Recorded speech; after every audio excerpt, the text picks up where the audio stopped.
할렐루야. 오늘 우리가 함께 나눌 말씀의 제목은 영광의 빛을 보라. 영광의 빛을 보라입니다. 김여환이라는 분이 쓴 책이 있습니다. 죽기 전에, 더 늙기 전에 라는 그런 제목의 책인데요. 이 책에는 Well Dying 10계명이라고 하는 내용이 들어있어요. 여러분, Well Dying이 뭡니까? 잘 죽는 법. 이게 말씀드리기가 왠지 좀 송구스러워서 이게 Well Dying이라는 말은 그냥 글자 그대로 한다면은 잘 죽는이라는 뜻입니다. 그 10가지의 10계명이 뭡니까, 여러분? 이거는 절대 법칙이라는 말이 아닐까요? 그 첫 번째를 보자면요. 내일을 위해 오늘의 행복을 양보하지 마세요. 내일을 위해 오늘의 행복을 양보하지 마세요. 그러기 위해서 우리는 이 순간을 행복하게 살아야 됩니다. 내일의 행복을 위해서 오늘을 포기하지 마십시오. 이렇게 이야기를 하고 있습니다. 두 번째는 뭐냐면요. 건강할 때 호스피스 병동에 봉사하세요 라고 말합니다. 그리고 호스피스 병동에서 이제 봉사하는 분들의 사진을 이렇게 올려놓습니다. 건강할 때 단 한 번이라도 시간을 내서 호스피스 병동에서 봉사하세요. 죽음에 대해서 배우는 기회를 갖게 됩니다 라고 이렇게 이야기합니다. 죽어가는 노인은 곧 사라질 도서관과 같습니다. 여러분, 이거 참 정말 핵심을 찌르는 정말 중요한 내용입니다. 여러분, 노인에게서 배울 것이 뭐 있습니까, 여러분? 아무것도 없습니까? 헛되니 모든 것이 헛되도다. 고로 아무것도 아니다 라고 말했습니까, 여러분? 아니요. 헛되기 때문에, 모든 것이 헛되기 때문에 우리에게 여호와 하나님을 아는 그것보다 더 귀한 것은 없다. 그게 결론이잖아요. 오늘 이 호스피스 병동에서 일하는 이 의사가 쓴 책이에요. 세 번째는요. 나쁜 소식도 정확하게 알아야 됩니다 라고 말합니다. 무슨 병에 걸렸는지, 얼마나 이게 진행되었는지, 치료 목표는 있는지 진실하게 정확하게 알아야 된다는 거죠. 알아야 해답을 찾을 수 있다는 것이고요. 진실을 알고 싶다면 급하고 거칠고 불같은 성격을 버리고 그 진실에 접근하라라고 이렇게 이야기를 합니다. 네 번째로요. 마지막에 할 말을 지금 하세요. 준비하세요도 아니고요. 지금 하세요라는 겁니다. 임마누엘 칸트라는 사람은요. 새는 죽기 직전에 슬픈 노래를 지적이지만 인간은 떠날 때 좋은 말을 남긴다라고 이렇게 이야기를 했습니다. 여러분, 지난번 제가 언젠가 설교에 언급한 바가 있습니다만은 세월호라든지 대구 지하철 사고 당시에 우리 희생된 분들이 가족에게 남긴 문자의 내용은 거의 똑같았다고 말씀드렸잖아요. 뭡니까, 여러분? 사랑합니다. 미안합니다. 사랑합니다. 자녀가 있는 아내는 그 남은 배우자에게 아이들을 부탁합니다. 미안했습니다. 그건 여러분 9.11 테러에서 일어났던 그 희생자들 수천 명이 그때 희생당했지 않습니까? 그분들도 똑같은 말을 했어요, 여러분. 가족들에게 미안합니다. 사랑합니다. 물론 한국말로 한 게 아니라 I love you라고 했겠죠. 문자로 간단하게 I love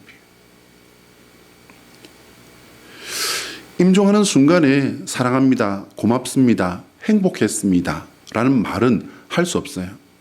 목사인 제가 봐도 그 말을 하는 분들은 없더라고요. 왜? 드라마에 보면은 할 말 다 하고 똑 떨어지는 그런 장면도 있지 않습니까? 그거는 드라마에 있습니다.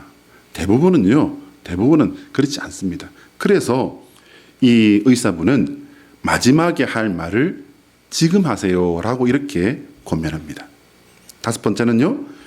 죽음이 불행인 것처럼 대하지 마세요 라고 말합니다.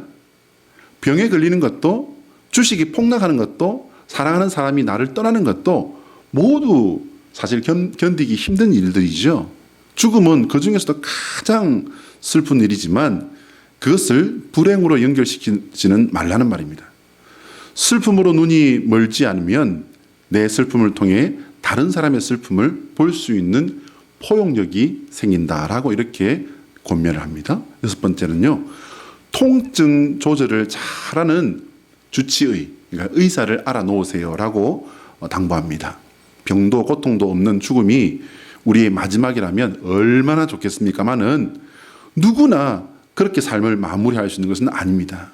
그럴 때 찾아갈 수 있는, 도움받을 수 있는 의사를 알아두세요라고 이렇게 당부하죠.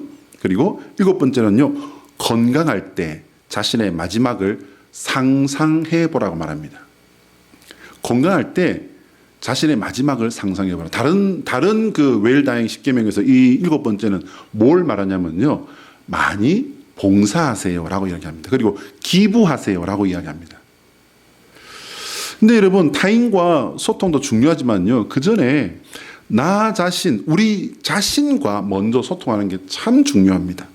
특히 자기 자신의 마지막과 소통하면 인생에 답을 얻을 수 있다라고 이렇게 이야기하는데, 저는 이 부분에서 이분이 믿는 분은 아니로구나라는 생각을 하게 되었습니다.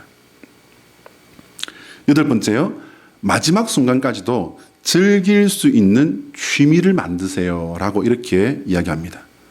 죽어갈 때 나를 즐겁게 해줄 수 있는 취미를 가지라는 겁니다.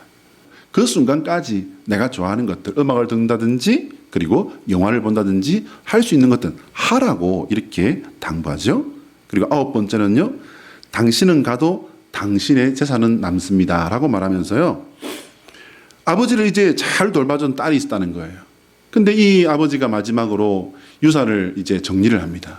유산 상속을 하는데, 유산 상속이 있고 난 그날부터 이 딸이 그만 아버지의 병실에 찾아오는 발걸음을 딱 끊어버립니다. 연락도 안 받습니다. 이유를 알고 보니까요, 오빠보다 내 상속이 작았기 때문이다. 그래서 아버지의 마지막을 지키는 그 인종, 그 일반 병동도 아니고 호스피스 병동인데 그거를 딱 끊어버리더라는 거예요. 여러분, 그래서 이제 남은 사람들이 평화롭게 지낼 수 있도록 배려를 담아서 이제 유언을 남기라고 이렇게 당부를 합니다. 마지막 열 번째로는요, 마지막을 같이 할 웰다잉 보호자를 만드세요라고 얘기합니다. 아는 사람이 많다고 해서 마지막이 외롭지 않은 건 아닙니다. 헛된 만남보다는 단 한 사람의 진심과 만나야 한다라고 이렇게 쓸쓸하게 이야기를 합니다. 근데 저는 여러분, 이 10가지를 읽어보면서요, 저는 굉장히 참 내가 믿음을 가진 것이 복의 복이로구나 하는 생각을 하게 되었습니다. 직업상 병원을 그리고 장례식장을 많이 가보지 않습니까? 그래서 이제 의사분들의 그런 어떤 행동과 모습들을 많이 봅니다. 여러분, 장의사도 목사도 많은 죽음을 대하다 보면은 어떤 그 좀 부작용이 생기죠? 돌아가신 분을 보면, 죽음을 만나면 어떻게 돼요, 여러분? 처음에는 참 마음이 아리고 좀 그랬던 것들이 어떻게 해요? 덤덤해져 버리잖아요. 그럼 부작용입니다. 의사분들도 마찬가지예요. 제가 언젠가 큰 병원에 가서 이제 응급실에서 이걸 보면서 이래서 내가 예수님을 더 잘 믿어야 되겠구나 라는 생각을 한 순간이 있었습니다. 이게 뭐냐면요, 이제 이분이 지금 이 순간에 숨이 떨어질지 저 순간에 숨이 떨어질지 몰라요. 그 보호자는 지금 막 그냥 사색이 돼서 그 침상에 실려서 가는 그 환자를 이제 어떻게 하면은 손이라도 한번 더 만져볼까 이러고 있는데요. 사실 그 심장에 실려가는 그 남자분이 젊은 남자분이었어요. 키가 거의 저만 하더라고요. 그래서 제가 눈에 띄어서 이렇게 좀 눈여겨봤겠죠. 그 침상을 따라가는 환자는 그냥 환자의 보호자는 사색이 되어서 손이라도 한번 더 잡아보려고 이렇게 하고 있는데, 의사들은요, 핸드폰 보면서 손 딱 넣고 찔찔찔찔찔 끌고 가고 밀고 가고 핸드폰 보면서 이러고 가는 모습을 보면서 예수님 더 잘 믿어야 되겠다. 정말 예수님 잘 믿어야 되겠다. 마지막 순간에 내가 붙들 분은 예수님 밖에는 없구나 라는 사실을 깨닫게 되었습니다. 한번 따라할까요? 하나님의 소원은 우리가 예수 그리스도 안에서 마지막 순간에 승리하는 성도가 되는 것이다. 시작. 하나님의 소원은 우리가 예수 그리스도 안에서 마지막 순간에 승리하는 성도가 되는 것이다. 마지막 순간에 예수 그리스도 안에서 승리하는 성도 되시기를 축원합니다. 성경에는 보통 사람의 모습에서 변화된 그 모습의 역사가 이렇게 기록되어 있습니다. 그 중에 가장 대표적인 것이 있다면 신약 성경에 마태복음 7장과 마가복음 9장과 그리고 누가복음 9장에 기록되어 있는 예수님의 변모 사건이에요. 사실 오늘이 예수님의 변모주일이지 않습니까? 그런데 예수님의 그 인간의 한계를 넘어선 그런 모습들은 성경에 많이 기록되어 있습니다. 능력을 베푸신 것도 있지만요, 고향 마을 사람들이 절벽에 끌고 와서 거기서 밀쳐서 떨어뜨려 죽이려고 할 순간에도 어떻게 했습니까, 여러분? 사람들이 그렇게 애워싸고 있는데 거기를 그냥 통과해 버리지 않습니까?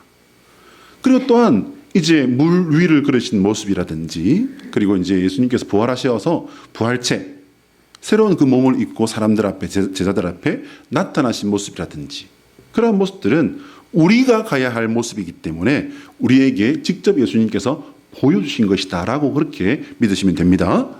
그런데 구약 성경에도 보시면요, 예수님의 이 변화의 모습을 보여준 가장 대표적인 것으로 오늘 꼽을 수 있는 것이 바로 모세에게 임한 하나님의 영광입니다.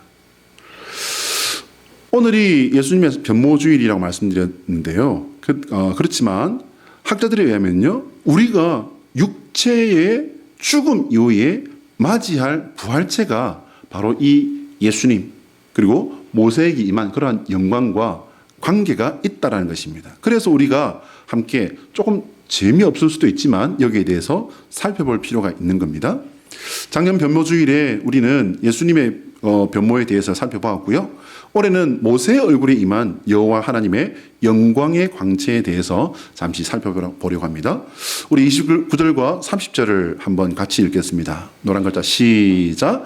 모세가 그 증거의 두 판을 모세의 손에 들고 시내산에서 내려오니 그 산에서 내려올 때에 모세는 자기가 여호와와 말하였으므로 말미암아 얼굴 피부에 광채가 나나 깨닫지 못하였더라. 아론과 온 이스라엘 자손이 모세를 볼 때 모세의 얼굴 피부에 광채가 남을 보고 그에게 가까이 하기를 두려워하더니. 질문입니다. 왜 사람들은 모세의 얼굴에 빛이 나는 것을 보고 두려워했을까요? 여러분, 모세의 얼굴에 광채가 났다는 사실은요, 상당히 흥미로운 그런 부분입니다. 왜냐하면 마태복음 17장 등에서 이제 나타나는 예수님께서 변화되신 부분과 비슷하기 때문이에요. 모세의 얼굴에 빛이 나서 사람들이 두려워했다라는 것은요, 여러분, 두려워했다는 것과 경외했다라는 것이 같이 나타나고 있어요. 두려워했다는 것과 경외했다는 것이 같이 들어있는데, 그것은 단순히 밝아진 것을 말하는 게 아닙니다. 단순히 그냥 밝아진 걸 말하는 게 아니에요.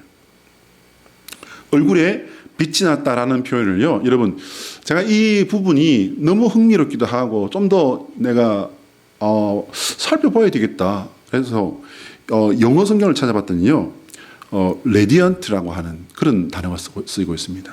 빛났다, 브라이트 됐다, 아니면 라이트가 임했다, 그런 게 아니라 레디언트라고 하는 그런 단어가 쓰이고 있어요. 그게 뭐냐면요, 빛나는, 밝은이라고 하는 단어이긴 한데, 근데 거기에는 의외의 단어가 같이 들어가 있어요.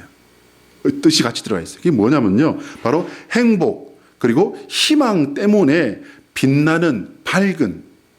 그러니까 얼굴이 환해졌는데 그게 영광으로 임한 것이 아니라 사람이 하나님과 이제 말씀을 나누고 내려왔기 때문에 기분이 그냥 업돼가지고 얼굴이 환해졌다, 이런 뜻으로 이제 레디언트라고 하는 단어를 썼다는 거예요. 근데 여러분, 한번 생각해 보시기 바랍니다. 모세는 하나님과 대화하고 내려와서 그 희망과 소망이 생겨서 기분이 좋아서 얼굴이 환했는데 사람들은 그 얼굴을 보고서 두려워하고 존경했다는 거예요. 왜요? 저 사람이 웃고 있어. 저 사람 얼굴이 환하네. 아이고 무서워라. 여러분 그런 사람 보셨습니까? 혹시 이런 사람은 있죠? 아이고 저분이 정신이 좀 나가셨구나. 저분이 나한테 어떤 해를 끼칠지도 모르겠는데 거리를 좀 둬야 되겠구나 라고 해서 웃고 있는 사람을 멀리하는 사람은 있죠. 웃자고 말을 해도 대답도 안 하고 여러분 모세가 얼굴이 환해서 막 기뻐하고 소망 중에 얼굴이 밝아요. 근데 사람들은 어쩌고 이러고 있는 거예요. 왜요? 미쳤나 봐 그러고 있는 겁니다. 그게 여러분 해석이 잘 되십니까? 좀 이상하잖아요. 이상하기는 히브리어 단어도 마찬가지예요. 뭐냐면 얼굴에 광채가 났다는 그 광채는 히브리어 가란이라고 하는 단어입니다. 가란이라는 단어인데 이 단어는요 빛을 발하다. 이게 좀 더 정확하고 좀 더 솔직한 것 같아요. 그런데 여러분 여기에는요 또 하나의 아주 곤란한 해석이 있어요. 빛을 발하다라고 되어 있는데 뿔이 났다라고 하는 것과 똑같은 뜻을 가지고 있어요. 그래서 여러분 로마에 가보신 분들은 다윗이라든지 모세의 형상을 한 동상을 보면은 특이한 점을 하나 발견하게 됩니다. 그게 뭐예요, 여러분? 머리에 뿔이 났어요. 그래서 오래된 그 모세의 모습을 동상으로 만든 것들에는요, 모세의 얼굴에 빛이 나는 모습이 아닌 모세의 머리에 뿔이 난 모습을 하고 있는 것들이 많다는 겁니다.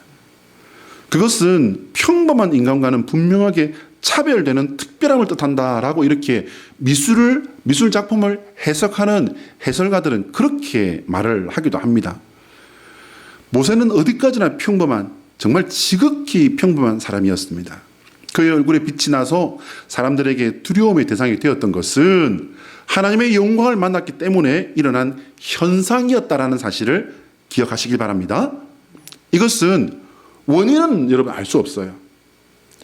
외계인들을 믿는 사람들은요, 모세가 이렇게 됐다는 거는 이거는 외계인들을 만나고 그것으로 말미암아 알 수 없는 그 어떤 기운이 그 사람에게 함께해서 이게 빛이 발한 거야. 이렇게 말할 수도 있습니다. 그러나 여러분, 그것은 아닙니다. 그것은 원인은 알 수 없지만 우리는 기록된 사실 전체로 그 자체로 받아들일 수밖에 없는 겁니다. 하나님께서는 당신의 종과 다시 40일을 만나십니다. 왜 다시라고 말합니까, 여러분? 그 전에 40일, 40야를 이렇게 만나고 두 돌판을 가지고 내려왔는데 어떻게 하고 있었어요? 이스라엘 백성들이요? 금송아지 만들어 가지고서 나이트클럽 불 켜고 있었잖아요.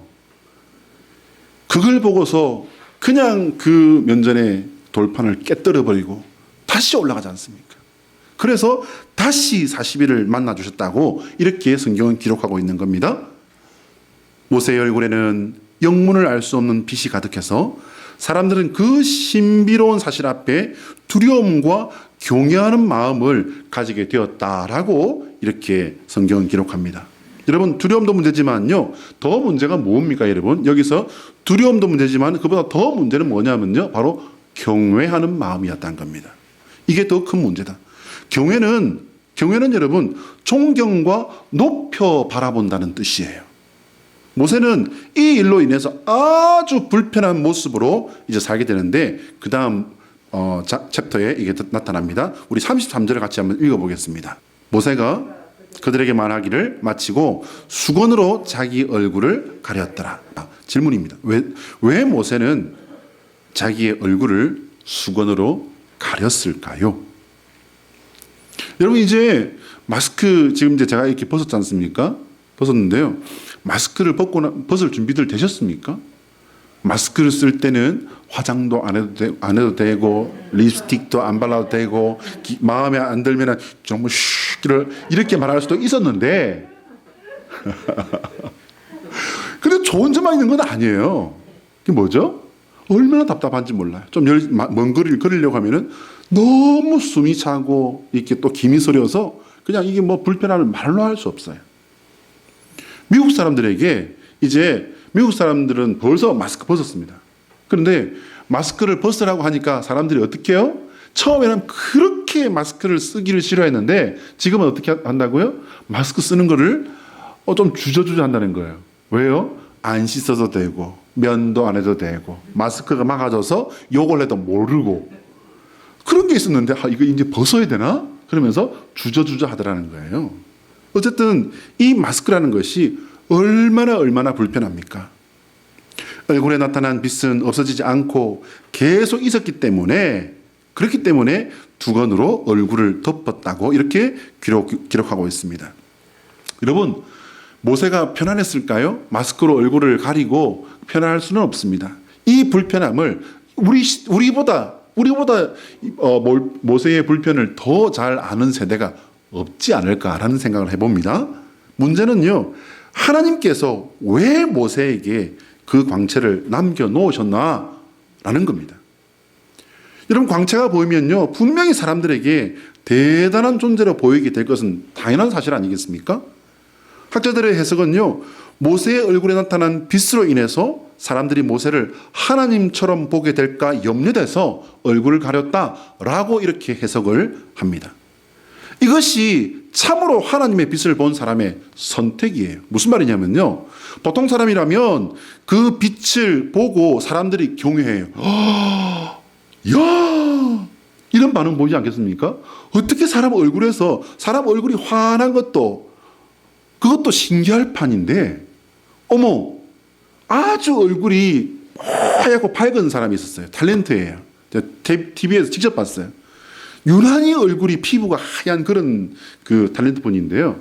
이제 같이 잠을 자게 되어서 이제 밖에 나가서 세수를 하고 이제 화장을 다 지우고 그냥 크림만 바르고 들어왔어요. 근데 같은 여자 탤런트들이 깜짝 놀라는 거예요. 어머나 세상에. 아니 어떻게 화장을 지웠는데 어떻게 그렇게 깨끗하고 환하고 하얄 수 있지? 깜짝 놀라는 거예요. 근데 여러분 그런 얼굴 보고도 이렇게 깜짝 놀라는데 사람 얼굴에서 광채가 빛이 나버리는데 어떻게 사람들이 그걸 이상하게 여기지 않을 수가 있겠습니까? 깜짝 놀래버린 거죠. 어차피 그 이상한 빛은 사라지지 않습니다. 언제든 사람들은 그 빛으로 인해서 모세를 신의 사람 혹은 심지어는요 신이 된 사람으로 이렇게 보게 될 거예요. 사람들의 존경과 두려움을 이용해서 더 효과적으로 백성들을 다스릴 수 있지 않았을까요? 당연히 그랬을 것 같아요. 그 빛을 이용해서 사람들을 더 이렇게 확 잘 휘어잡고 그리고 강력한 리더십을 지도력을 발할 수 있었을 것 같아요. 그러나 모세는 오히려 얼굴을 가리고 신비로운 광채를 덮어서 없애버립니다. 이유는 여러분 단 하나예요. 그게 뭡니까? 자신이 하나님이 아니기 때문이에요. 하나님의 말씀보다 자신이 더 드러나는 것을 막기 위해서입니다.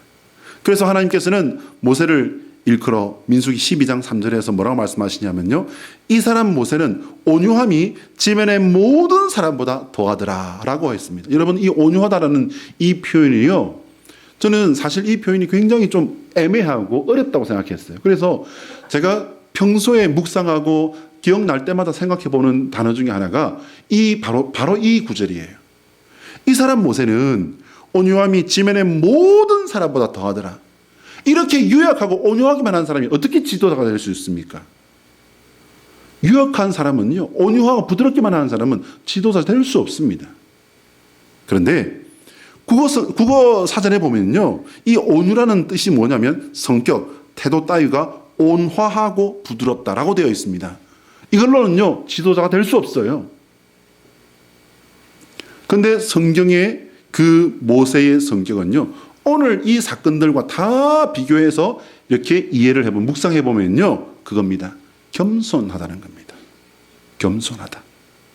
겸손은 특별히 하나님 앞에 겸손은 하나님 앞에서 하나님을 인정하고 하나님 앞에서 자신을 숙이는 거예요. 자신을 부인하는 거예요. 그러므로 겸손은 참 영광 앞에 자신을 세우는 유일한 바른 태도입니다. 아멘이십니까? 또한 겸손은 하나님께서 가장 미워하시는 교만의 반대이기도 하지요. 모세의 겸손에 우리에게 신앙의 모범이 있다는 사실을 발견하시기 바랍니다. 우리가 하나님 앞에 가져야 할 가장 중요한 덕목이 바로 겸손입니다. 성도가 하나님의 영광 앞에 서는 유일한 방법이 바로 겸손이다. 바로 이 말씀을 드리는 것입니다. 한번 따라하겠습니다. 예수 그리스도의 십자가는 우리가 가장 위대한 겸손으로 가장 큰 영광에 이르는 믿음의 길이다. 시작. 예수 그리스도의 십자가는 우리가 가장 위대한 겸손으로 가장 큰 영광에 이르는 믿음의 길이다. 이 믿음의 길을 좌로도 우로도 치우치지 아니하고 끝까지 지켜내셔서 하나님의 영광에 이르시는 주의 자녀 되시기를 축복합니다. 우리가 생의 끝자락에 서게 되면 어떤 나의 모습을 만나게 될지 아까 호스피스 병동의 의사분이 권면했던 것처럼 생각해 보시길 바랍니다. 여기에는 믿음으로 말미암아 확실하게 두 부류의 사람으로 나뉘게 될 것이라는 것을 제가 말씀드릴 수 있습니다. 허무함으로 몸부림치는, 두려움으로 몸부림치는 사람과 감사함으로 충만한 사람이에요. 오늘 말씀을 시작하면서 함께 살펴본 웰다임 십계명은요, 잘 죽는 법을 이렇게 우리에게 소개하고 있지 않습니까? 그 어느 것 하나도 틀린 말은 없는 것 같아요. 하지만 10가지를 아무리 살펴봐도요, 죽음 이후의 길에 대해서 준비하라고 말하지는 않습니다. 결국 그분도 모르는 거죠. 실제 그분이 신앙인일 수도 있지만, 그러나 그 글을 가지고 볼 때는 이분의 믿음 그리고 천국의 소망 같은 것은 없는 것으로 보입니다. 여러분, 천국과 지옥의 갈림길에 선 사람들의 모습을 이제 간증하는 유명한 간증 강사가 있습니다. 이분이 증언한 친구분과의 그 대화를 통해서 증언한 내용이 있어요. 참 마음이 남아서 제가 소개해 봅니다. 이분은 천국과 지옥 그리고 믿음으로 말미암아 이제 마지막을 담는 그런 어떤 설교 간증을 잘 하시는 분이신데요. 이 분에게도, 이 장로님에게도 믿지 않는 친구가 있었어요. 이분은 장의사를 오랜 동안 장의사를 하신, 평생 장의사로 이제 살아오신 분이에요.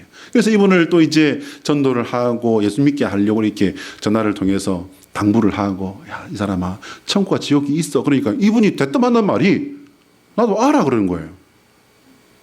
자네가 천국, 예수도 안 믿는 사람이 어떻게 천국과 지옥에 있는 걸 아는가?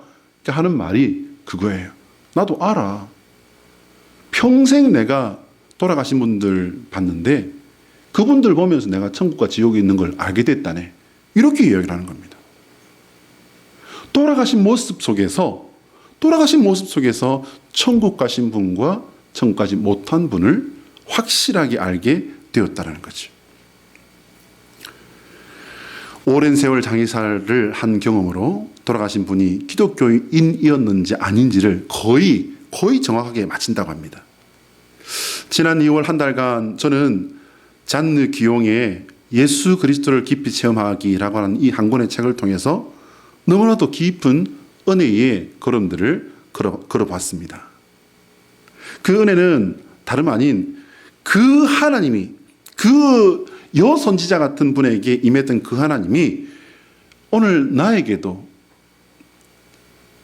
함께 걸어주시고 함께 일해주신 하나님이셨다는 사실을 확인하면서 저는 말로 다 할 수 없는 그런 감사와 감격과 충격을 경험하는 한 달을 제가 보냈습니다. 여러분 아시는지 모르겠습니다만은 제가 집례하고 여러분과 함께하는 이 예배에는요, 다른 그 목사님들하고 조금 살짝 차이가 나는 몇 가지 이렇게 포인트들이 있습니다. 이 포인트들을 어떻게 갖게 되었냐면, 이제 신학 공부하고 평생 사역하면서 제가 이제 준비했던 그런 어떤 제 나름대로의 하나의 그런 축들입니다. 하나님의 소원을 이루어드리는 우리의 믿음이 되어야 되지 않겠느냐, 우리의 예배가 되어야 되지 않겠느냐, 십자가로 말미암아 우리의 모든 것들을 다 결론 짓는 그런 믿음의 결단이 있어야 되지 않겠느냐라고 하는 그런 묵상과 제 나름대로의 믿음의 결단들이 이제 예배에 이렇게 세워진 기둥들 같은 그런 것이었습니다. 그런데 그 책들을 통해서 제가 고민하던 것들에 대해서 정리되는 그런 어떤 기회를 갖게 되었고요. 그리고 제가 가지고 있는 이 하나의 그 예배의 툴들, 예배의 도구들, 이런 것들이 하나님께서 주셨구나. 이분이 같이 생각했고, 이분이 받았고, 이분이 함께 행했던 것들을 저에게도 알게 하셨다는 이 사실 하나 때문에 말로 다할 수 없는 충격과 감사가 함께했던 그런 시간들이었습니다. 사랑하는 여러분, 그 하나님은요, 오늘 우리 한 사람 한 사람에게도 동일하게 역사하신다는 사실을 믿으시기 바랍니다. 300년 전 잔느 기용을 마녀 취급을 받으면서도 포기할 수 없었던 그 참된 믿음과 참된 영성의 길을 인도하시는 분은, 그 하나님은 오늘도 동일하신 모습으로 우리에게 인도하십니다. 세상 사람들이 우리를 어떤 바보, 어떤 왕따로 우리를 취급하고 조롱한다 할지라도 여러분, 잔느 기용은요 투옥됐어요. 그리고 가족들에게 버림받고 온 세상으로부터 마녀라고 지탄을 받았습니다. 손가락질 당했습니다. 그럼에도 불구하고 그분이 걸었던 그것은 하나님의 손을 부여잡고 끝까지 그 길을 놓지 않았던 것입니다. 부질없는 어떻게? 라는 질문에서 벗어나서 누구로 살 것인가를 여러분 하나님 앞에 대답하시는 저와 여러분 되시길 바랍니다. 그때 주님께서는 내가 가야 할 길을 하나하나씩 빛으로 밝혀주시며 인도하시는 주님이십니다. 그 빛을 따라가시는 우리 모두 되시기를 예수 그리스도의 이름으로 축원합니다. 기도하겠습니다.